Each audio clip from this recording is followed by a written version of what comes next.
Video yang berdurasi 34 detik ini memperlihatkan rombongan pengemis meminta uang kepada siapa saja yang ditemui, termasuk pedagang kaki lima. Diduga, para pengemis ini telah terorganisir. Menurut Wali Kota Madiun, ia telah berkoordinasi dengan Satpol PP dan Dinas Sosial untuk melakukan penertiban. Saat ini, sejumlah pengemis dan PMKS telah dibawa ke shelter Dinas Sosial di Jalan Serindit untuk dilakukan pendataan. Kalau itu ada pengemis yang melanggar perda, hari ini sudah di rumah singgah Serindit. Itu di sana ada 8. Ada 8 yang tidak punya rumah, silahkan kita rawat di situ. Kita optimalkan, ikut ngepel, ikut apa dan sebagainya. Tapi yang punya alamat, alamatnya mana? Alamatnya di sekitarnya Pak Ponorogo, Wonogiri. Sosial sana saya bel. Penduduk mana gini? Tahu beni pokok beni. Mereka yang terjaring akan diberi pembinaan dan dirawat di shelter Dinas Sosial untuk sementara. Bagi warga luar kota, akan dipulangkan ke daerah asal. Sementara jika ditemukan warga Kota Madiun, maka pemerintah Kota Madiun akan memberdayakannya agar kehidupan ke depan lebih baik. Imam Iswanto, Kompas TV Madiun, Jawa Timur.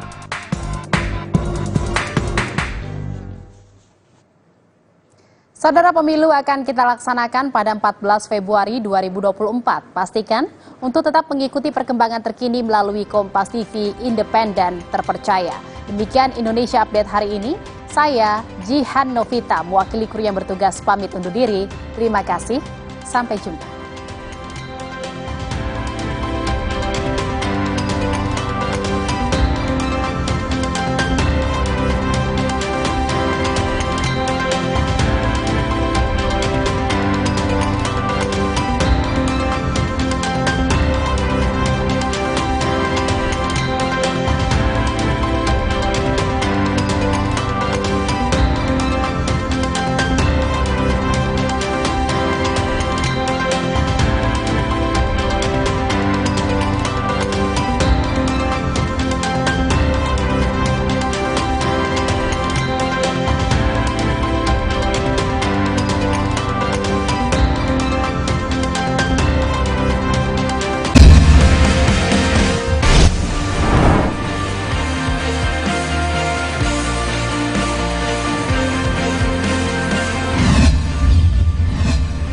Kompas TV, Rumah Pemilu. Kompas TV, televisi berita independen terpercaya, senantiasa menghadirkan tayangan unggulan terbaik. Kompas TV, independen, terpercaya. Kompas Petang, didukung oleh Luwak Hitam Premium. Gak kemanisan, mantap!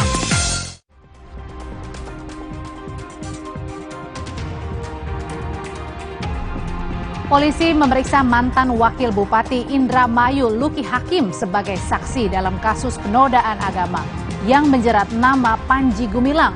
Polisi mengatakan fokus penyidikan saat ini untuk kasus Panji Gumilang adalah soal penodaan agama.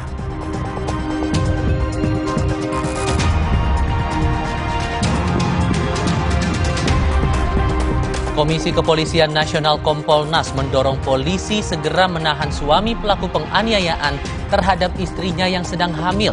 Akibat penganiayaan ini, korban mengalami luka berat pada wajah.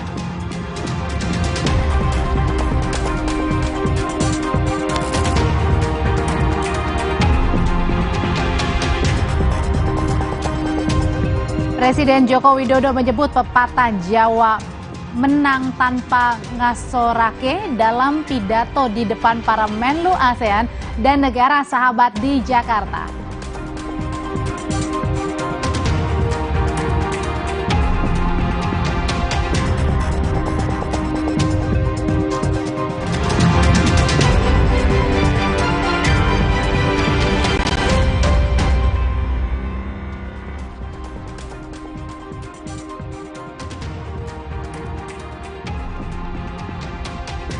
Salam jumpa saudara, hari ini 14 Juli 2023.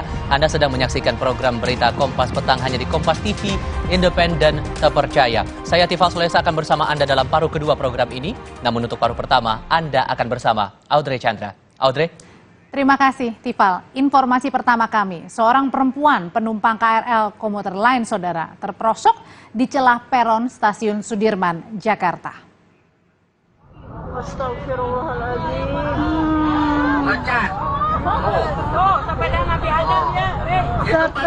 Dalam video yang beredar di media sosial setelah kereta lewat, seorang perempuan ditolong petugas dari bawah peron. Penumpang perempuan itu, saudara, terperosok di celah peron saat akan masuk ke kereta. Peristiwa terjadi pada Rabu malam kemarin. Sepeda Nabi Adam. Masya Allah. Astagfirullahaladzim. Petugas keamanan Stasiun Sudirman yang menyelamatkan penumpang menyebut penumpang itu jatuh ke celah peron karena terpleset dan hilang keseimbangan. Petugas keamanan juga langsung melompat dan masuk ke bawah peron untuk menenangkan penumpang yang jatuh. Penumpang pas mau naik, dia kepleset, kehilangan keseimbangan, jadi jatuh ke celah peron. Pas temannya teriak, saya langsung samperin, saya refleks, langsung loncat untuk nenangin penumpangnya yang di bawah. Saya kasih arahan buat tenang, biar nggak panik. Bantuin naik, saya langsung bawa ke poskes buat kalau ada yang diperiksa buat kalau ada yang luka. Tapi kata korbannya itu cuman tangannya aja yang sakit.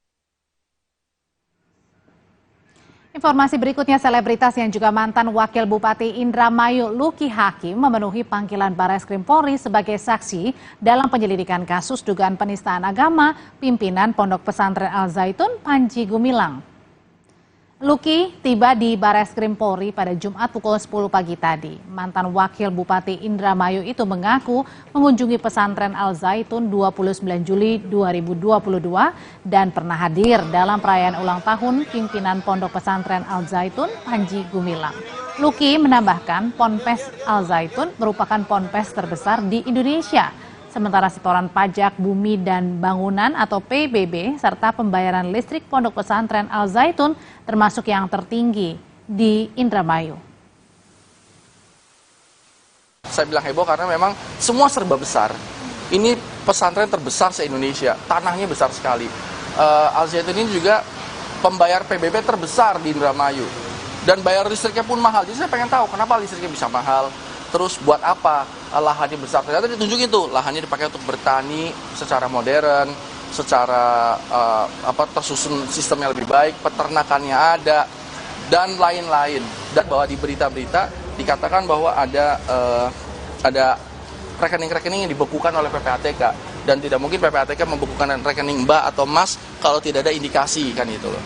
Benar atau salah nanti pengadilan yang memutuskan. Tapi saat ini ada indikasi seperti itu. Sampai hadirnya saya saat ini diundang oleh penyidik reskrim, ini kan berarti ada hal peristiwa hukum kan gitu, ada dugaan-dugaan. Maka ini kita lihatlah gimana ke depannya, dan nanti saya juga pengen tahu ada apa di dalam sana. Kejaksaan Agung telah menerima surat pemberitahuan dimulainya penyidikan atau SPDP atas kasus dugaan penodaan agama oleh pemimpin Pondok Pesantren Al Zaitun Panji Gumilang 11 Juli 2023. Kejagung segera menunjuk Jaksa Penuntut Umum JPU untuk menangani perkara ini. Dalam surat tersebut, Panji dikenai pasal penodaan agama, penyampaian berita bohong sekaligus melanggar Undang-Undang ITE. SPDP juga sekaligus sebagai penentuan tersangka kepada yang bersangkutan. Untuk SPDP atas nama ARPG alias SPG alias PG dan alias AT, kami terima pada hari Kamis kemarin ya, dengan melanggar pasal 156A KUHP ya, dan atau pasal 114 Undang-Undang Nomor 1 tahun 1946 dan Undang-Undang ITE. Ya. Jadi ada 3 pelanggaran yang undang-undang yang dipakai untuk menjerat yang bersangkutan. Ya. Jadi saat ini kita akan menunjuk jaksa penuntut umum yang terbaik. Iya, ini sekaligus SPDP penentuan tersangka pada yang bersangkutan. Makanya ada alias tadi ya, ada alias, ada ARPG, alias SPG, alias PG, dan alias AT. Hari ini Bareskrim juga memeriksa mantan Wakil Bupati Indramayu Luki Hakim terkait kasus Panji Gumilang. Sementara sampai sekarang polisi juga belum menetapkan status tersangka dari polemik pesantren Al Zaitun. Kita pantau sore ini dari Bareskrim Polri, Jakarta Selatan. Ada jurnalis Kompas TV Masni Rahmawati. Masni, apa saja yang digali Bareskrim dari pemeriksaan mantan Wakil Bupati Indramayu Luki Hakim tadi pagi?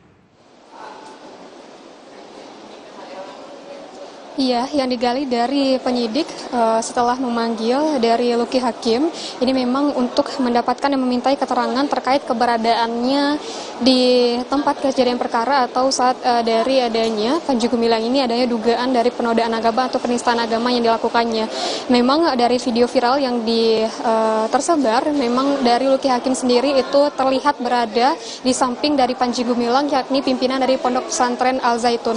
Itulah yang akan digali dari yang akan digali dari penyidik terhadap Luki Hakim ini, dan memang saat ini dari penyelidikan dari pemeriksaan terhadap Luki Hakim sendiri masih berlangsung, di mana tadi sekitar pukul 10 Luki Hakim memasuki Bareskrim Polri, dan juga memang sebelumnya dari Luki Hakim sendiri mengaku telah 2 kali berkunjung ke Pondok Pesantren Al Zaitun, di mana saat itu diundang oleh Panji Gumilang sendiri saat ulang tahun Panji Gumilang, dan memang dari Luki Hakim sendiri merasa ada yang janggal saat adanya pengucapan salam, di mana ini memang viral di media sosial, dan juga saat itu Luki Hakim menyatakan dan juga mengaku tidak mengerti dari bahasa yang disampaikan oleh Panji Gumilang saat mengucapkan salam tersebut.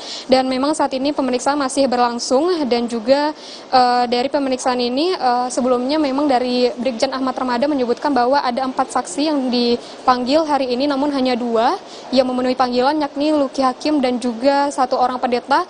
Namun 2 orang lagi, yakni istri dari Panji Gumilang dan 1 orang berinisial C tidak memenuhi panggilan dari Bareskrim Polri. Audrey. Masni, beberapa saksi selain Luki Hakim juga sudah diperiksa, termasuk juga Panji Gumilang sendiri. Kenapa sampai sekarang ini belum ada penetapan tersangka? Kendalanya di mana? Iya, untuk penetapan tersangka sendiri memang memerlukan proses yang panjang. Dari Brigjen Ahmad Ramadan, Karopenmas Divisi Humas Polri menyebutkan bahwa jika nantinya telah selesai pemeriksaan terhadap saksi ahli, pemeriksaan terhadap barang bukti, dan juga dari hasil laboratorium forensik, nantinya akan dilaksanakan gelar perkara. Dari gelar perkara inilah menentukan apakah benar nantinya dari Panji Gumilang ini akan ditetapkan sebagai tersangka atau tidak. Seperti itu. Dan juga dari Brigjen Ahmad Ramadan itu menyebutkan bahwa ada beberapa fokus penyidikan, yaitu dari penodaan agama dan juga berita bohong dan juga Undang-Undang ITE. Untuk selengkapnya ini merupakan penjelasan dari Karopenmas Divisi Humas Polri Brigjen Ahmad Ramadan. Bahwa fokus penyidikan saat ini yang dilaksanakan oleh penyidik Direktorat Tindak Pidana Umum Bareskrim Polri adalah kasus penodaan penistaan agama. Jadi ada 3 undang-undang ya. Ada undang-undang di KUHP penodaan penistaan agama, ada di Undang-Undang Nomor 1 Tahun 46 menyiarkan berita bohong, dan juga ada Undang-Undang ITE ya. Sekali lagi ini dugaan pelanggaran ya. Kalau nanti telah dilakukan pengembangan dan menemukan apakah itu ada tersangka, menetapkan tersangka, nanti tergantung pendalaman dari penyidikan ya. Jadi ada 3 ya, dugaan, sekali lagi dugaan.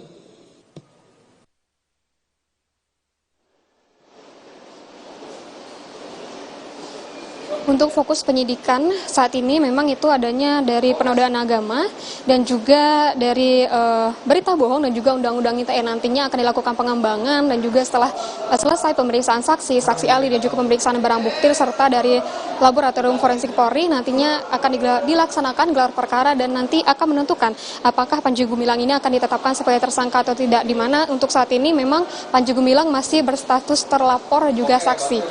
Audrey.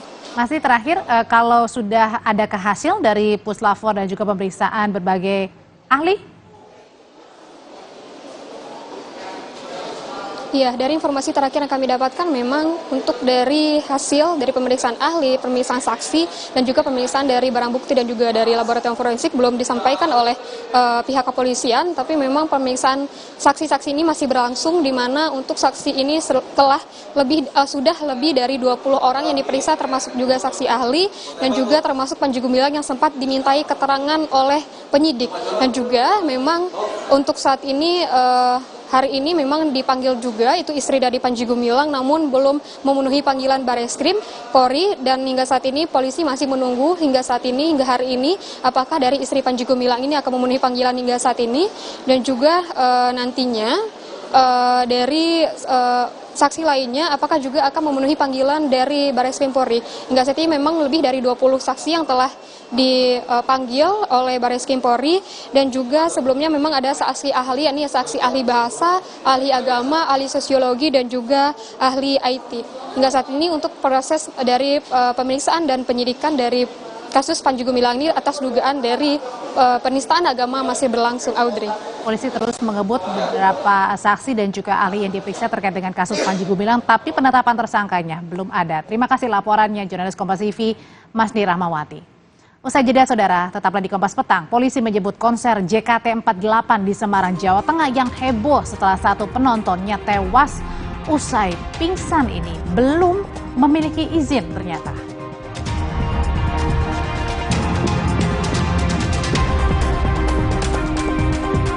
Seorang suami tega menganiaya istri yang sedang hamil 4 bulan hingga menyebabkan korban menderita luka lebam. Sempat diperiksa, pelaku penganiayaan tidak ditahan.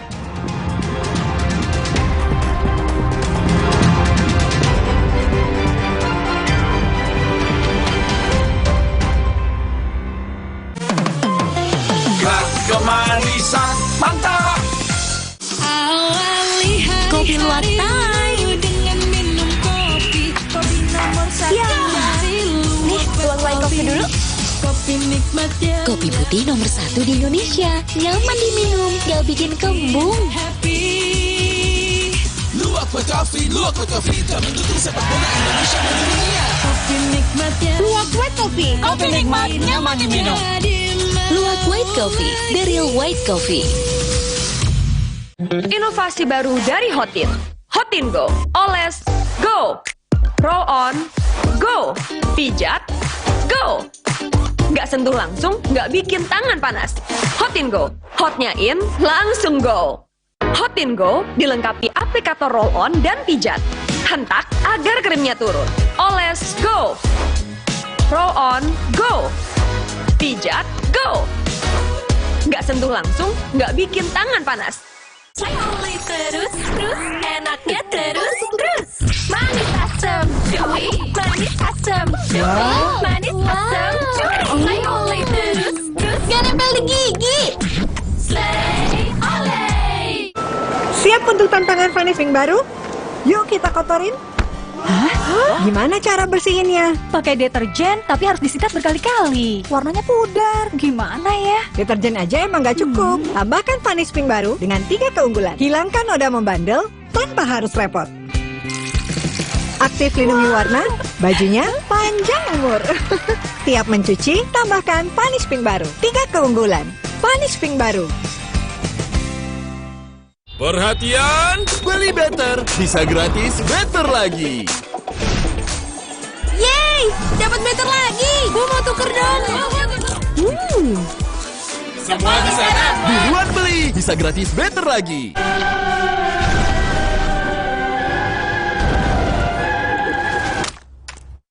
Tenang, ini bukan akhir dunia. Noda menetap tinggal dilap dengan formula terbaru Dulux Easy Clean. Di tanganmu, botol plastik bekas bisa jadi baru lagi. Seperti tas, baju, hingga sepatu ini. Bersama gerakan ekonomi sirkular nasional Le Mineral, mari mulai kebiasaan baru memilah sampah plastik dari rumah, menyalurkan lewat aplikasi, pemulung, ataupun bank sampah. Sampah plastikmu memberi nilai tambah untukmu dan juga untuk mereka. Dengan langkah sederhana, pisahkan sampah sesuai jenisnya. sampah organik, plastik termasuk PET, kertas, dan kaleng, lalu salurkan. Sampah plastik yang terpilah bisa didaur ulang. Mulai kebiasaan baru dan buat botol plastik bekasmu jadi baru lagi.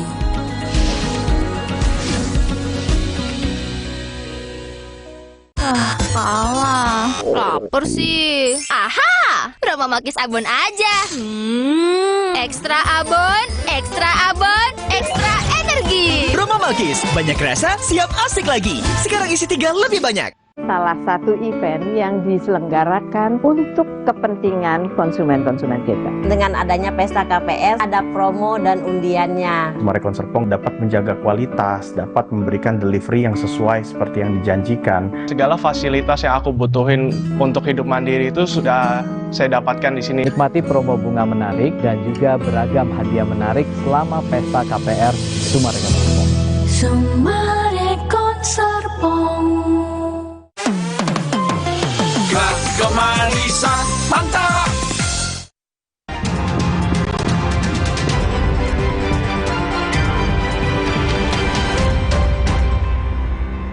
Seorang suami tega menganiaya istri yang sedang hamil 4 bulan hingga menyebabkan korban menderita luka lebam.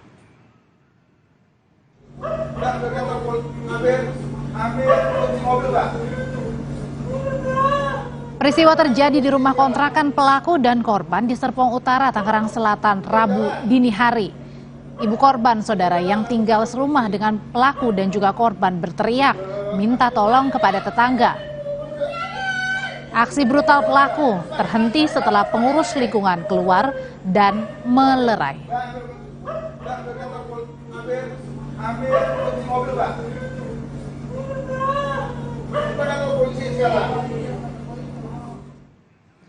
Ibu korban yang tinggal serumah dengan pelaku melihat langsung pelaku memukul wajah korban yang tengah mengandung 4 bulan. Ibu korban yang sempat melerai justru ikut terkena pukul pelaku di bagian kepala. Korban sempat mencari pertolongan dengan cara kabur lewat jendela, tapi ketahuan oleh pelaku. Pelaku, saudara, sempat dilaporkan ke polisi namun dibebaskan atau tidak ditahan. Sementara korban dibawa ke rumah sakit untuk mendapat pertolongan. Udah pokoknya hancur dah anak saya mau mohon gitu ya, udah maunya gimana gitu kan. Jadi saya keluar lagi, akhirnya satpam datang, nggak lama ada bapak-bapak datang ke sini nolongin, tapi tuh pelaku masih ngomel-ngomel, nggak terima gimana gitu. Pelaku ini sudah dilaporkan ke polisi, Bu? Udah. Nah, ini kan dapat info, Bu, katanya pelaku dilepaskan, Bu. Itu alasan apa katanya, Bu? Iya, saya juga katanya itu sih tindak pidana ringan. Nah, itu jadi alasan si pelaku dibebaskan? Iya. Nah, saya juga bingung, Pak. Heran ya kan? Ayah korban KDRT menyebut jika pelaku kerap kali memberikan ancaman kepada korban dan pihak keluarga jika berani melapor soal KDRT yang ia terima kepada polisi. Ancaman diberikan pelaku kepada korban melalui pesan suara. Rusak duluan berarti itu yang kalah. Saat di rumah sakit, saat di Polresnya. Oh, saat di Polres. Iya, pada waktu dia telepon sama anak saya. Dan itu disaksikan polisi, Pak? Iya, maka dari itu enggak. Cuma di ruangan merokok. Dia telepon sama anak saya karena voice note akan cabut. Kasat Reskrim Polres Tangerang Selatan AKP Aldo Primananda saat dihubungi jurnalis Kompas TV menyatakan saat ini polisi sedang menangkap suami korban yang juga menjadi pelaku penganiayaan. Sebelumnya pelaku sempat dibawa kantor polisi namun tidak ditahan.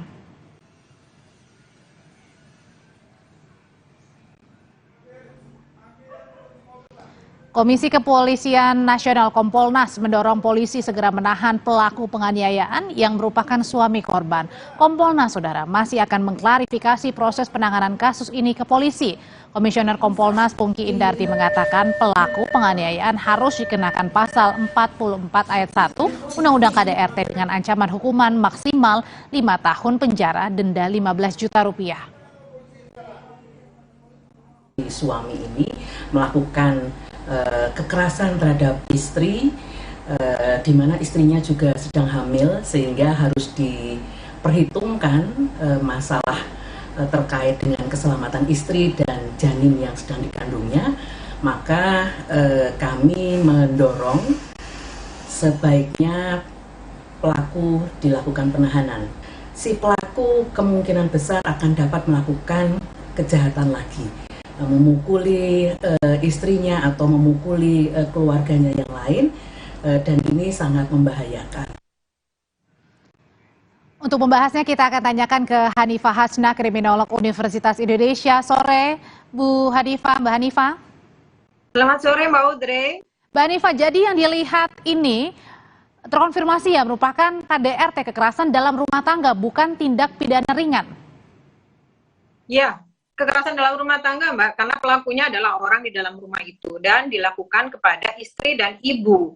Kalau menurut saya ini bukan lagi kepada istri dan ibu, tetapi kepada anaknya juga, karena bayi di dalam kandungan itu sudah bisa merasakan. Karena denyut nadi seorang ibu yang teraniaya itu beda dengan denyut nadi seorang ibu yang bahagia. Artinya ada kemungkinan anak ini ketika lahir dia akan mengalami trauma, entahlah dengan kelainan apa, karena sebab-sebab penganiayaan yang dilakukan oleh orang tuanya sendiri. Oke, nah kalau yang dilihat kan kemarin pada saat kejadian, ini pelaku sempat dimintai keterangan oleh polisi, tapi tidak langsung ditahan. Yang dilihatnya seperti apa, Bu Hanifah? Kalau menurut keterangan polisi itu berdasarkan ayat 4 ya Mbak Audrey ya, tapi menurut saya ketika siapapun yang melakukan kekerasan, itu tidak memandang lagi siapa itu keluarga, suami, bapak, atau siapapun, karena itu sudah membahayakan jiwa seseorang. Saya sepakat dengan Ibu dari Kompolnas tadi yang menyatakan bahwa ini sesuai dengan ayat yang pertama, yaitu mendapatkan hukuman 5 tahun atau 15 juta, atau menurut saya kalau berdasarkan dengan pemeriksaan kesehatan, ternyata si korban ini mengalami penganiayaan berat sehingga dia mengalami luka yang berat, harusnya sudah naik di ayat kedua. Ayat kedua itu 10 tahun dan 30 juta.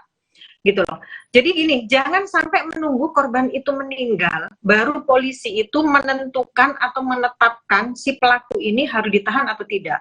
Ini bukan sembarang lagi tentang tindak pidana. Ini bukan penganiayaan biasa. Karena apa? Sudah ada penganiayaan. Artinya KDRT-nya ini kan ada 4 nih Mbak. Yang pertama itu secara fisik, yang kedua secara psikis, yang ketiga seksual, yang keempat penelantaran. Ini sudah masuk dalam 2 ranah, yaitu fisik dan psikis. Tapi fisik ketika polisi bilang bahwa ini jenisnya adalah kategorinya tindak pidana ringan, itu masuk dalam KDRT atau beda?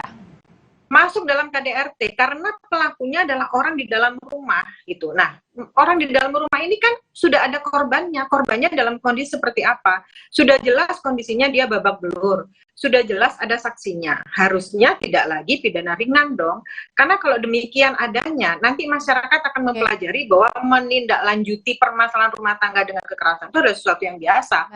Karena dianggap sebagai tindak pidana ringan dan tidak dipidanakan. Oke, kalau gitu Bu Hanifah, sebenarnya apa sih beda kekerasan dalam rumah tangga dan tindak pidana ringan? Sehingga katanya kalau tindak pidana ringan ini tidak ditahan gitu. Ya, kalau KDRT itu jelas pelakunya adalah orang di dalam keluarga itu sendiri, baik itu suami maupun istri atau orang tua yang jelas dia ada di dalam rumah tangga itu. Kalau tipiring itu tidak menghasilkan kondisi-kondisi yang berat gitu loh. Tapi ini kan sudah menyangkut dengan fisik dan psikis dan itu bukan sesuatu yang ringan.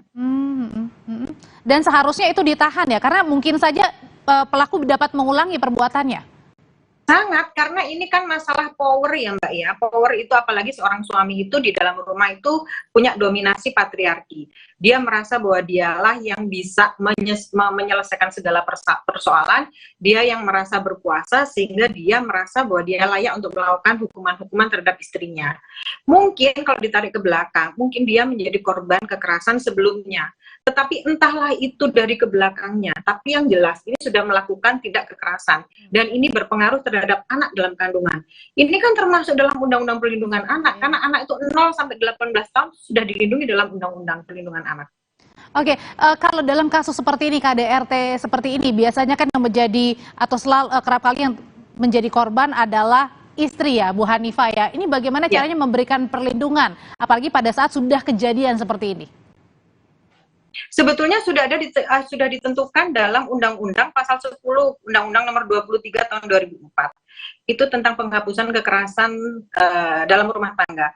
Yang pertama itu sebetulnya mereka itu dilindungi oleh keluarga yang pasti karena mereka harus kembali ke keluarga. Yang kedua kepolisian, lalu kejaksaan, lalu LSM yang concern di bidang ini. Jadi orang-orang inilah yang pertama kali harus membuat si korban ini menjadi aman. Yang kedua tenaga medis. Karena apa? Karena dengan kondisi dia habis dianiaya pasti ada luka-luka yang harus segera diobati. Lalu ada pelindungan khusus karena beberapa orang atau beberapa anak yang tidak boleh dipublikasi, terutama terkait dengan anak. Selanjutnya pendampingan oleh pekerja sosial yang mendampingi selama proses hukum berjalan.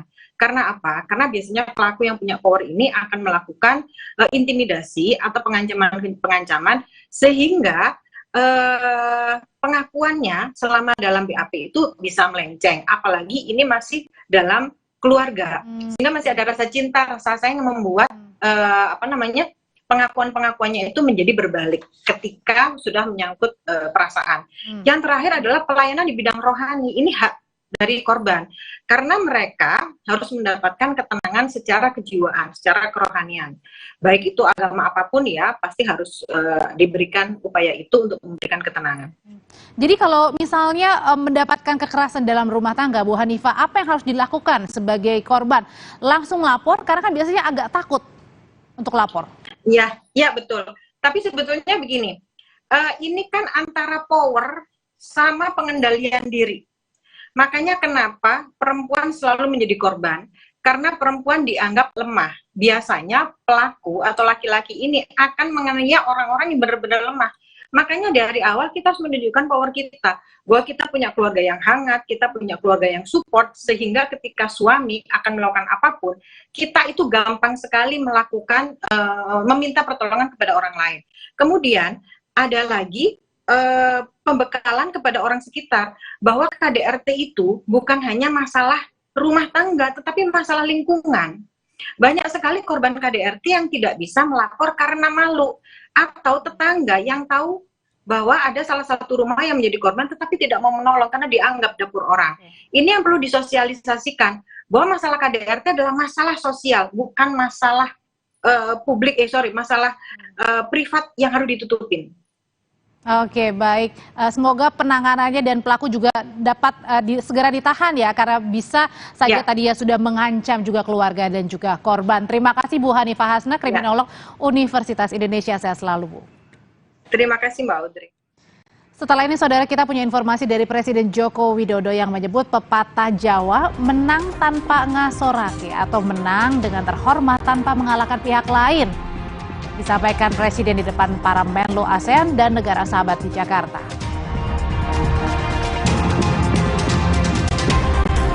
Bakal Capres Anies Baswedan mengunjungi kampung susun akuarium Penjaringan Jakarta Utara. Anies masih enggan menyebut siapa bakal cawapres pilihannya.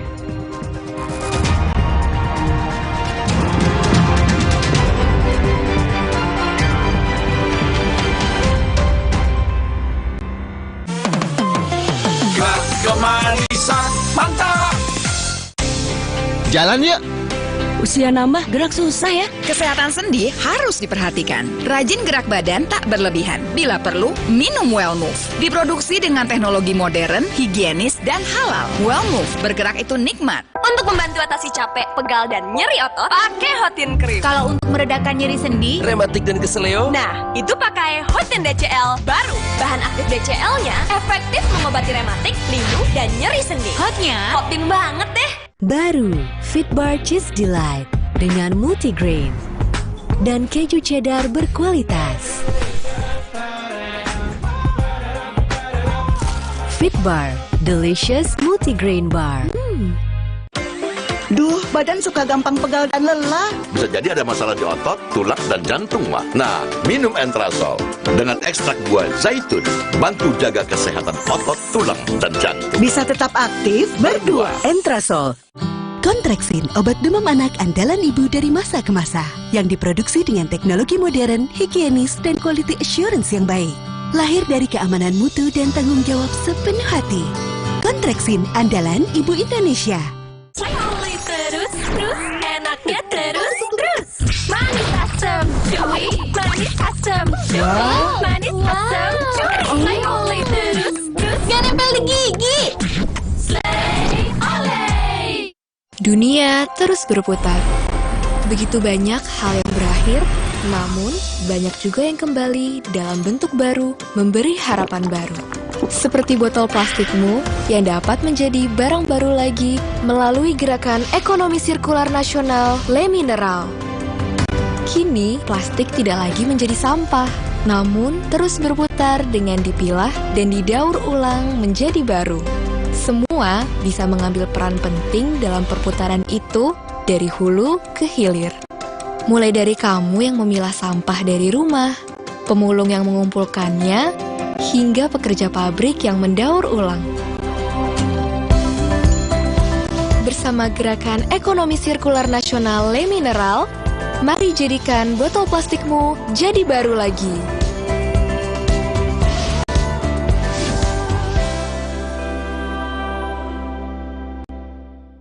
Perhatian, beli better bisa gratis better lagi. Yeay, dapat better lagi. Gua mau tuker dong. Semua di sana buruan beli, bisa gratis better lagi. Jatuh nggak nih? Jatuh nggak ya? Cukup kan deh. Sini, aku dulu. Diciptakan oleh alam, 100% murni air mineral pegunungan.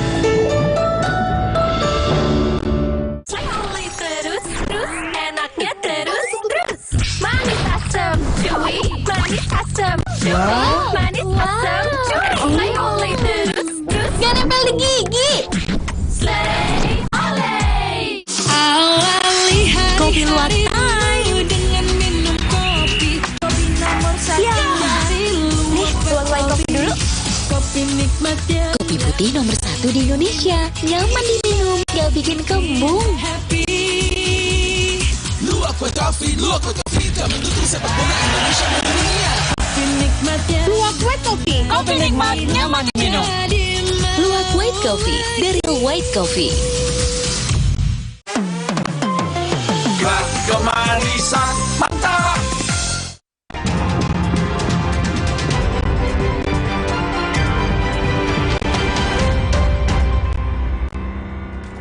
Presiden Jokowi Saudara menyebut pepatah Jawa menang tanpa ngasorake di depan para Menlu ASEAN dan negara sahabat di Jakarta.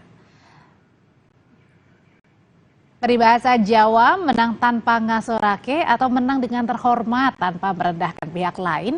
Ini disampaikan Jokowi saat menerima kunjungan kehormatan Menlu ASEAN dan negara sahabat Jumat pagi. Menurut Jokowi, ASEAN punya potensi besar sebagai pusat pertumbuhan dunia. Untuk itu Jokowi mengajak ASEAN maupun negara-negara maju untuk menjaga perdamaian dan mengutamakan prinsip saling menguntungkan, bukan persaingan menang kalah. Ada sebuah pepatah di Indonesia yaitu menang tanpa ngasorake, yang artinya kita dapat menjadi pemenang tanpa merendahkan yang lain, tanpa mengalahkan yang lain. Untuk itu, saya mengajak kita semuanya, marilah kita menjadi pemenang yang terhormat, menang tanpa ngasorake. Ketua Umum Gerindra Prabowo Subianto Saudara menemui Ketua Umum PP Muhammadiyah Haidar Nasyir di Yogyakarta.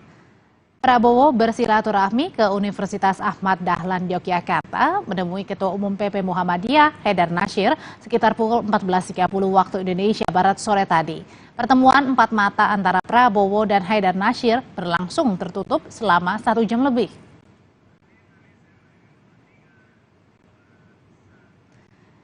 Bakal Capres Anies Baswedan mengunjungi Kampung Susun Akuarium Penjaringan Jakarta Utara. Anies Saudara masih belum mau menyebut siapa bakal cawapres pilihannya. Anies Baswedan datang ke Kampung Susun Akuarium Penjaringan Jakarta Utara untuk bersilaturahmi usai melaksanakan ibadah haji. Anies menyempatkan makan siang bersama dengan warga yang menjamunya.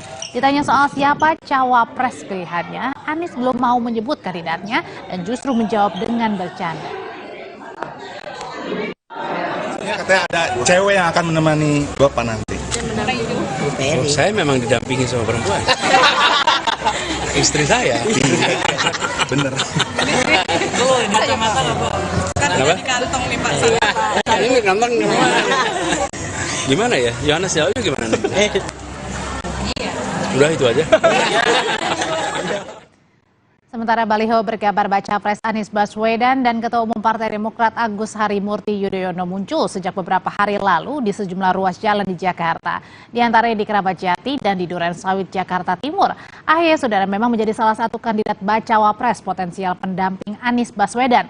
Tapi hingga kini nama bacawa pres belum diumumkan Anies dan Koalisi Perubahan yang terdiri dari Nasdem, PKS, dan Demokrat. Sementara Ketua Umum Partai Demokrat Agus Harimurti Yudhoyono menyebut balihonya bersanding dengan Anies Baswedan adalah sebagai bagian dari sukacita demokrasi menuju pemilu 2024. AHY bilang ada harapan publik di baliho yang terpasang. AHY berharap dari baliho AHY Anies ini segera terwujud deklarasi yang bisa membawa keyakinan masyarakat. Sangat dipahami, mungkin diekspresikan melalui tampilan di jalan-jalan, ada baliho, ada billboard, ada juga yang diekspresikan melalui media sosial, ada yang melalui tulisan, ada yang melalui dialog rakyat semacam ini. Jadi ini adalah sukacita yang terus kami bangun dan mudah-mudahan segera terwujud deklarasi yang bisa membawa keyakinan dan harapan bagi rakyat Indonesia. Soal bakal cawapres P3, percaya diri, saudara, peluang Ketua Bapilu P3 Sandiaga Uno akan berpasangan dengan Ganjar semakin besar. Salah satunya dengan sejumlah momen kebersamaan keduanya terakhir di podcast Kaesang. Sekjen P3 Arwani Tomafi pun bilang komunikasi dengan PDI Perjuangan semakin intens. Ya, komunikasi P3 dengan PDI hari ini berlangsung signifikan dan sudah kami sampaikan bahwa P3 telah melakukan Rapimnas yang memutuskan Pak Ganjar sebagai capres dan juga Pak Sandi sebagai cawapres. Komunikasi berjalan baik, bahkan setiap Senin dan Kamis kita selalu rapat teknis dengan PDIP sesuai yang disepakati. Adapun peluang Pak Sandi sebagai cawapres Ganjar kami lihat semakin terbuka. Chemistry kedua tokoh ini dapat kita rasakan kemarin misalkan hadir secara bersama-sama di podcastnya Mas Kaesang. Ini sekaligus mengulang pertemuan kedua beliau ketika di Bandara King Abdul Aziz di Mekah selepas menunaikan ibadah haji. Saudara, penentuan cawapres ketiga bakal capres diprediksi akan berlangsung alot untuk kandidat cawapres Ganjar, baik P3 maupun PAN, ini saling bersaing mengunggulkan nama Sandiaga Uno dan Erick Thohir. Partai Amanat Nasional yakin Erick Thohir akan diusung oleh salah satu dari dua bakal capres Prabowo Subianto atau Ganjar Pranowo. Sekjen P3 Arwani Tomafi akan bicara soal PD-nya PAN. Erick bakal dipilih jadi cawapres Ganjar. Arwani minta PAN antre karena P3 lebih dulu dan resmi mendukung Ganjar. P3 juga mengklaim Sandiaga Uno jagoannya punya chemistry dengan Ganjar. Ya, kita ini harus membudayakan tradisi antri ya. Ya, kalau masuknya duluan P3 ya pantasnya P3 dulu gitu ya. Pak Sandi ini sudah jelas, tegas, ya, mendukung dan siap mensukseskan Pak Ganjar. Gitu. Artinya dari sisi chemistry antara seorang capres dan cawapres itu sudah kelihatan sekali. Meski belum resmi berkoalisi ke bakal capres manapun, Wakil Ketua Umum PAN Yandri Susanto yakin Erick Thohir akan jadi pilihan Ganjar atau Prabowo. Menurut Yandri, elektabilitas Erick lebih tinggi daripada Sandi. Kalau memang koalisi yang sudah ada itu sudah firm, pasti mereka sudah deklarasi. Tapi faktanya sekarang Ganjar belum punya pasangan cawapres, Prabowo juga belum punya pasangan cawapres. Artinya semua masih bisa terbuka. Dan PAN sudah jauh hari menggadang-gadang Erick Thohir dalam keputusan Rakernas. Dan yang kami gadang ini bukan kaleng-kaleng, dibandingkan dengan Sandi, jauh surveinya di bawah Erick Thohir, apalagi dengan Caimin misalkan. Jauh, Tapi survei mana itu Pak Yandri yang menunjukkan kalau jauh itu? Analis politik Burhanuddin Muhtadi menilai, penentuan cawapres akan alot sampai batas pendaftaran pasangan capres-cawapres Oktober mendatang. Oke, kalau gitu. Tapi akhir Prabowo berdasarkan sumber datanya itu yang benar ya. Baik. Ada berapa survei yang mengunggulkan gitu. Tanya Bang Burhan. Ya. Oke, kalau gitu saya langsung nanya ke Mas Burhan. Ya, alot kalau kita lihat kemungkinan besar injuritanya baru diputuskan, karena kalau misalnya cawapres diputuskan segera, itu akan memicu satu pihak yang dipilih sebagai cawapres akan mengambil jarak atau bahkan pindah ke lain hati. Atau yang kedua, cawapres yang bersangkutan juga bisa akan dikuliti, ditelanjangi. Kalau lebih awal ketimbang jadwal bulan Oktober, tanggal 19 nanti. Berdasarkan sejumlah survei terakhir, elektabilitas capres terutama Prabowo dan Ganjar bersaing ketat. Elektabilitas cawapres jadi parameter penting untuk membantu mendongkrak suara elektoral di Pilpres. Tim Liputan, Kompas TV. Saudara, meski masuk papan atas bakal cawapres dengan elektabilitas moncer, Wakil Ketua Umum Partai Golkar Ridwan Kamil tetap mendukung Erlangga Hartarto sebagai bakal capres dari Golkar. Soal sejumlah survei yang menyebutnya punya elektabilitas tinggi sebagai bakal cawapres, Ridwan Kamil bilang tak bisa menghindar masuk hasil survei. Mengambil contoh Wakil Presiden Ma'ruf Amin, menurut Emil, survei tidak selalu menentukan keterpilihan. Sebagai kader Golkar, Ridwan Kamil menyatakan tetap taat dengan keputusan partai yang mengusung Erlangga Hartarto jadi bakal calon presiden dari Partai Golkar. Dua, dari pengalaman yang namanya survei tidak selalu menjadi takdir akhirnya. Ada dulu surveinya kecil, tiba-tiba menang. Saya selalu kutip tentang Pak Ma'ruf Amin kan nggak ada surveinya, nggak ada balihonya, tapi dan per hari ini makanya kita jaga semangat. Saya khususnya mendukung keputusan Partai Golkar. Dan saya sampaikan, kalau nama saya di survei muncul dikutip-kutip, saya nggak bisa menghindari ya. Sebagai public figure pasti namanya terkutip-kutip lah. Tapi secara ketaatan pada partai, saya ada di sana. Tetaplah bersama kami di Kompas Petang karena usai jeda, rekan saya Tifal Solese akan kembali. Tifal. Iya, Audrey, nama Ganjar Pranowo, Anies Baswedan, dan Prabowo Subianto menjawab lugas dan cepat saat diminta mendeskripsikan rival mereka di depan wali kota seluruh Indonesia. Bagaimana pakar mikroekspresi menilai ketiga bakal capres berdasarkan jawaban masing-masing tentang rivalnya? Kami akan bahas sebentar lagi.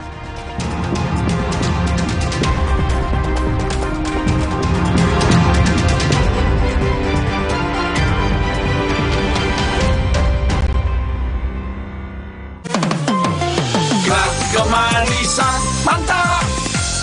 Hey, ada madu teja sase, madu teja sase, sehat berstamina.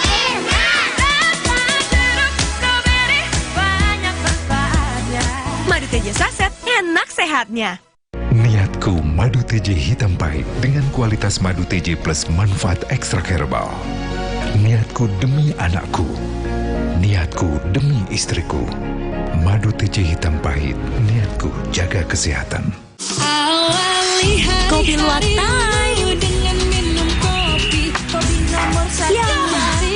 Nih, tuang kopi dulu. Kopi nikmatnya. Kopi putih nomor 1 di Indonesia. Nyaman diminum, gak bikin kembung.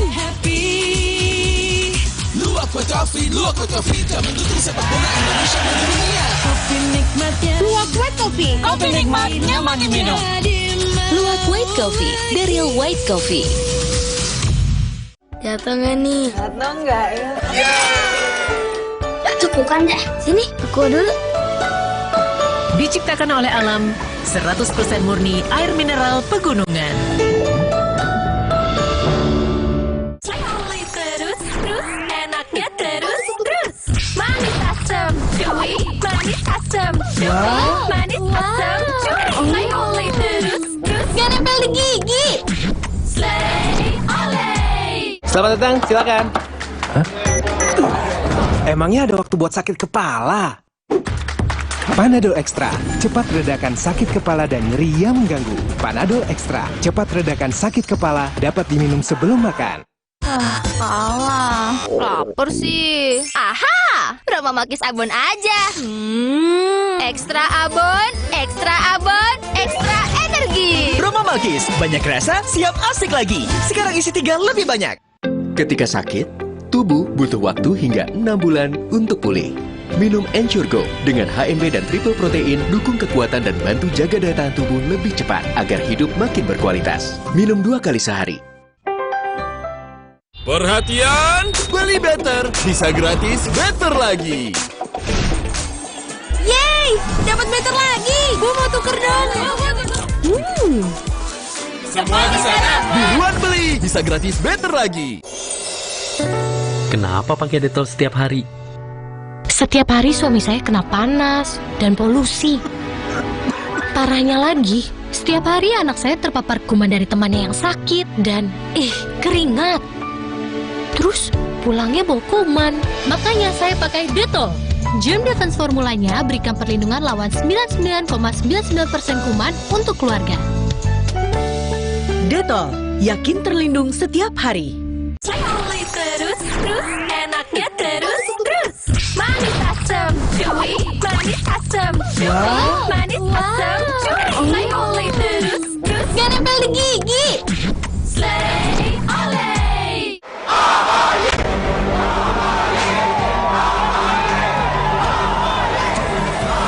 Ingin perubahan? Ingin perbaikan?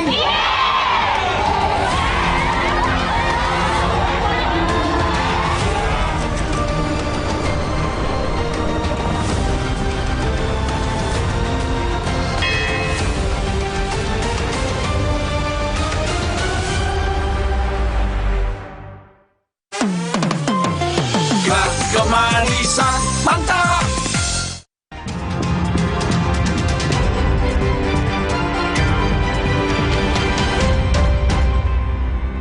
Bertemu kembali di Kompas Petang, Saudara. 3 bakal calon presiden, Ganjar Pranowo, Anies Baswedan, dan Prabowo Subianto diberikan pertanyaan cepat tentang satu kata yang mendeskripsikan calon rival mereka di Pilpres.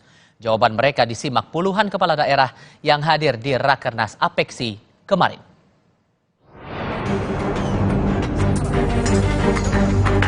Ganjar Pranowo, Anies Baswedan, dan Prabowo Subianto menjawab lugas dan cepat saat diminta mendeskripsikan rival mereka di depan wali kota seluruh Indonesia. Ganjar menyebut Prabowo Subianto sebagai senior dan Anies Baswedan sebagai teman. Sementara Anies menyebut Prabowo sebagai patriot dan Ganjar Pranowo sebagai sahabat lama. Sedangkan Prabowo Subianto menyebut Ganjar sebagai gubernur dan Anies sebagai profesor. Satu kata tentang Pak Prabowo. Senior. Tepuk tangan untuk kita semua, tepuk tangan. Satu kata tentang Pak Anies Baswedan. Teman. Luar biasa. Tepuk Terima kasih tangan. Pak Ganjar. Satu kata tentang Pak Prabowo. Patriot.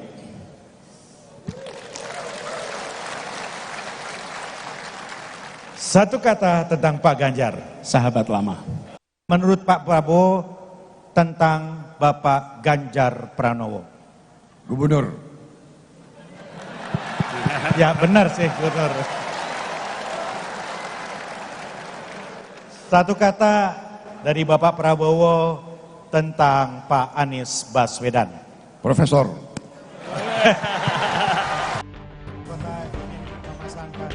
Ketua Pengurus Asosiasi Pemerintah Kota se-Indonesia Bima Arya menyebut pertanyaan lugas dan spontan diberikan kepada baca pres untuk melihat kualitas hubungan ketiganya. Bima Arya menilai, walau akan bertarung sebagai rival politik dalam Pilpres 2024, namun hubungan ketiganya dekat. Spontan, apa yang dipikirkan langsung disuarakan. Itu menguji relasi seperti apa yang ada di antara 3 tokoh kita ini. Dan kami senang sekali mendengar kata yang terlontar secara spontan adalah kata-kata yang saya kira menggambarkan hangatnya persahabatan dan saling penghormatan di antara mereka. Di hadapan Forum Rakornas Wali Kota se-Indonesia, 3 bakal calon presiden juga memaparkan visi dan misi terkait pembangunan. Tim Liputan, Kompas TV.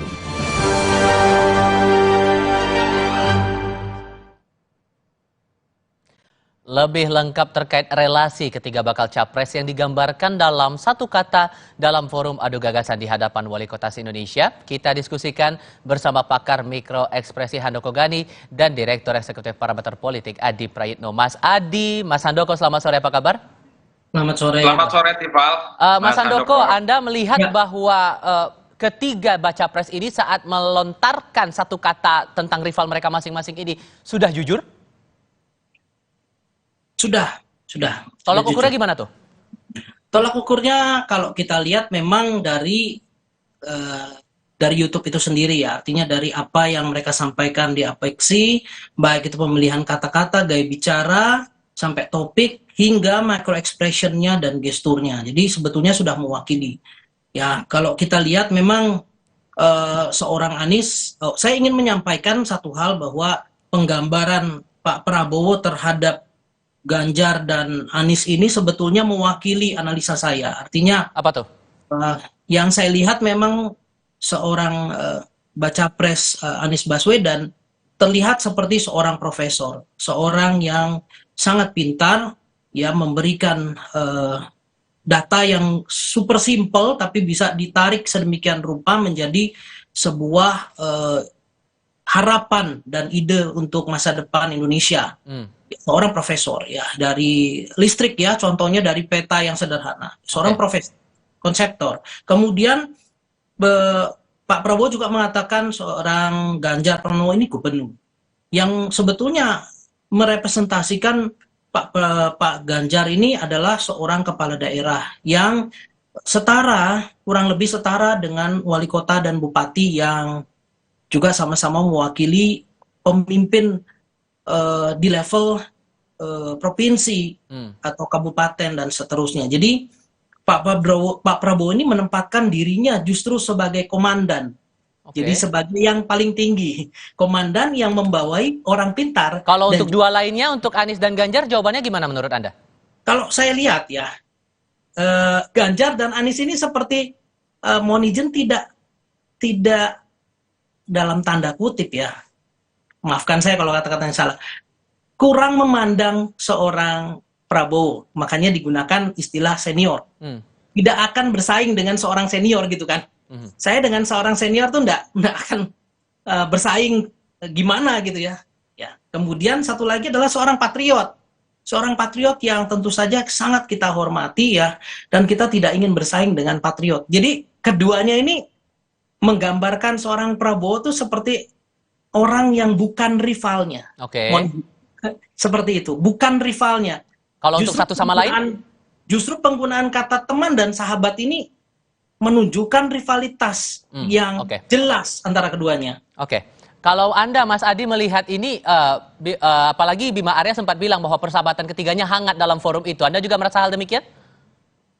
Ya, saya kira memang kalau bicara tentang panggung depannya, seakan-akan ketiganya ini tidak akan terlibat satu konfrontasi dan friksi yang berlebihan di Pilpres, ya. Karena jawaban-jawabannya kan sifatnya normatif dan datar. Padahal kan di belakang mereka agak beda. Para pendukungnya saling serang, saling membuka aib, dan saling membuka borok masing-masing. Justru kalau saya sebagai aktivis dan pegiat demokrasi berharap ketika misalnya Ganjar ditanya tentang Anies, misalnya Ganjar menjawab, itu gubernur kata-kata misalnya. Itu jawaban yang sebenarnya kita tunggu. Biarkan aja sampaikan secara terbuka, karena itu sudah menjadi konsumsi publik. Atau ketika Ganjar misalnya ditanya tentang Prabowo Subianto, kan tinggal disebut, adalah capres yang 2 kali kalah misalnya. Begitupun sebaliknya, ketika Anies ditanya tentang Ganjar, misalnya Anies bilang ini adalah gubernur yang sering banyak lari dan gagasannya belum pernah muncul ke permukaan. Itu kan mewakili kelompok-kelompok pemilihnya. Ataupun ketika Prabowo ditanya kepada Anies, misalnya Prabowo ini adalah orang yang sempat mengantarkan Anies sebagai gubernur di DKI Jakarta misalnya. Begitupun ketika Prabowo ditanya tentang Anies dan Ganjar, jawabannya bukan ini adalah profesor, ini adalah gubernur, tapi jawaban-jawaban yang misalnya mereka ini adalah pendatang-pendatang baru dalam Pilpres dan kemungkinan mereka akan menghadapi pesaing keras dan kuat namanya Prabowo Subianto. Jadi kalau kita melihat anatomi bagaimana perkelahian dan tawuran antar pendukung itu tidak terucap dan tidak muncul. Jadi terkesan main aman mereka dalam forum itu, atau ada maksud lain di balik itu? main aman, main normatif, padahal kalau kita melihat belakangnya, para pendukung mereka kan saling buka aib antara satu dengan yang lain. Sampai saat ini misalnya Pak Prabowo dipersoalkan soal masa lalunya, kemudian Ganjar itu dipersoalkan seakan-akan hanya melanjutkan apa yang sudah dilakukan oleh Pak Jokowi, tapi gagasan barunya tidak muncul. Anies juga sering disebut sebagai gubernur kata-kata. Nah, kalau Tapi ini kan yang maksudnya biar adem suasananya, Mas. Iya kan nggak bisa politik kita itu adem. Untuk apa kalau semuanya itu memang tidak bisa disampaikan secara terbuka? Kan mereka aja hanya di panggung adem, tapi di belakang saling bertawuran ya, saling berkonfrontasi satu sama yang lainnya, Mas. Bahkan sampai hari ini, bahkan sejak selesai mereka itu ditanyakan satu persatu soal antar calon, di belakang mereka itu riuh dan rendah, saling puji, saling maki bahwa dirinya lah yang paling benar dan kelompok yang lain dan salah. Padahal ya kalau bagi saya politik itu soal keterbukaan, nggak perlu lah ada yang ditutup-tutupin. Semua orang tahu Anies itu diserang soal apa, semua orang tahu Ganjar itu diserang soal apa. Begitupun dengan Prabowo diserang soal apa. Bagi saya mestinya itu yang disampaikan ketika ditanya satu persatu oleh Ketua Peksi Mas Bima Arya itu. Kalau yang disampaikan, ya politik kita memang harus terbuka, Mas. Nggak perlu lagi tutupi. Ngapain bicara tata krama? Yang penting tidak fitnah, tidak hoax, dan tidak membabi buta. Oke, Mas Adi bilang normatif. Anda juga merasa demikian, Mas Handoko, bahwa kesannya itu emang sengaja dibikin datar begitu? Menurut saya nggak seperti itu sih. Sebetulnya kalau Ganjar dengan Anies ya agak normatif ya. Tetapi dari penyebutan kawan dan sahabat dan sementara Pak Prabowo dianggap sebagai seorang yang nun jauh di sana, itu sebetulnya penggambaran yang halus. Nah, itu kan diksinya, kalau ekspresinya tergambar juga tidak dengan kata-kata yang dikeluarkan? Tergambar sebetulnya. Jadi justru kalau seorang Prabowo ini menggunakan pilihan kata gubernur dan profesor ini sebetulnya sudah bermakna dalam sekali gitu ya. Bermakna dalam loh ya. Gubernur dan profesor tuh dalam. Ya. Itu sebetulnya sudah mewakili bagaimana view-nya seorang Prabowo terhadap Ganjar dan juga terhadap Anies Baswedan. Menurut saya sudah tergambar ya. Tapi ada yang mencolok tidak menurut Anda dari ketiga ini? Yang sangat mencolok ya Prabowo sendiri ya, dengan gaya. Kalau boleh diurutkan ya, oke, nomor 1 Prabowo, setelah itu? Ya sesudah itu antara Ganjar dengan Anies ini agak mirip ya. Karena sama-sama berusaha halus gitu ya. Ya mungkin kita bisa bilang Anies yang kedua, karena mengatakan Prabowo ini patriot. Sementara terbalik. Yang kedua adalah Ganjar yang mengatakan ini senior. Ya. Sementara kalau Anies ini patriot. Patriot tuh saya dengan patriot bangsa yang sekian tahun membela negara ini kan tentu jauh di sana gitu. Saya nggak bersaing gitu loh, kasarnya begitu ya. Kemarin juga Mas Adi sempat ditanyakan masalah IKN dan itu berkali-kali menonjolnya itu diarahkan ke Anies Baswedan, dan masalah pembangunan juga disorot di situ dalam forum Rakernas dan dilemparkan kepada 3 baca pres ini. Anda menangkapnya bagaimana kemudian? Ya kan hanya Anies yang sebenarnya tidak bisa memberikan jawaban hitam dan putih soal IKN. Bahkan Anies mencoba untuk mengamplifikasi kenapa pertanyaan soal IKN itu selalu diulang-ulang dan mengarah kepada dirinya. Kenapa tidak yang lain? Seakan-akan pertanyaan itu sengaja diberikan kepada Anies, karena Anies sampai saat ini tidak pernah bisa memberikan jawaban yang tegas soal IKN. Kalau Prabowo, kalau Ganjar kan jelas bahwa IKN ini adalah satu legasi politik yang mesti dilanjutkan. Tentu sesuai dengan harapan dan cita-cita yang sudah ditanamkan oleh Jokowi. Misalnya untuk bagaimana pemerataan pembangunan dan ekonomi ke depan sehingga ibu kota harus dipindah. Dalam konteks itu saya kira case close bahwa Ganjar dan Prabowo sama-sama orang yang dinilai akan melanjutkan IKN. Tapi Anies tidak nemu jawaban itu, Mas. Jadi wajar kalau dicecar dan selalu diulang-ulang. Kata Anies, kalau sesuai dengan undang-undang dan selalu melahirkan kebaikan dari masyarakat, ngapain harus diperdebatkan? Itu kan jawaban-jawaban dosen, bukan jawaban seorang politisi, bukan jawaban seorang mantan gubernur, dan jadi bukan nggak dapat gregetnya ya Mas ya, menurut Anda? Tidak dapat. Nah, yang ditunggu sebenarnya dari Anies itu oleh publik adalah sebagai antitesa dari pemerintah, sebagai kubu oposisi. Kalau Anies terpilih sebagai presiden, IKN tidak akan dilanjutkan karena IKN adalah ugal-ugalan, IKN itu adalah proyek gagal dan hanya menghambur-hamburkan uang? Kan itu sebenarnya jawaban yang paling banyak ditunggu oleh publik. Nah, jawaban Anies itu mirip profesor memang. Ngambang ke kanan. Sesuai dong jawabannya, kalau pandangan Prabowo bahwa beliau profesor.